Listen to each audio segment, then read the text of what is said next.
क्रूर हत्या होऊन महादेवभाया मुंडेंची, तरी तुम्ही तपास करत नाही. हे बघा, शेवटी मायमाऊली ती कोणाची पण असू द्या, तिच्या कंपाळाचं कुंकू गेलं, सोन्यासारखे छोटे छोटे लेकरं तिचे कुशीत घेऊन रडायला लागतं तिला. तुम्ही जाती कशात बी आणू नका रे, तुम्ही जात कशात पण आणू नका.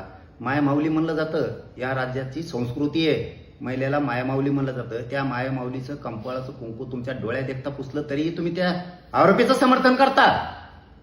अशी टोळी असायला पाहिजे. हे जातीचे पाठीराखे असतात का? हे समाजाचे पाठीराखे असतात का? यांना दुःखच ते. यांचा नंगानाच चालला होता बीडमध्ये.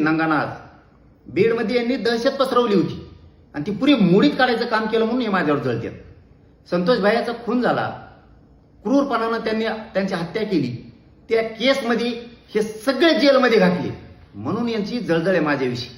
यांना वाटतं आमचा माणूस घातला जेलमध्ये. तुमचा माणूस काय संत आहे काय? असल्याला काय माणूस मानता का तुम्ही? जो माणसाची क्रूर हत्या करतो त्याचं समर्थन करून मोर्चा काढता का?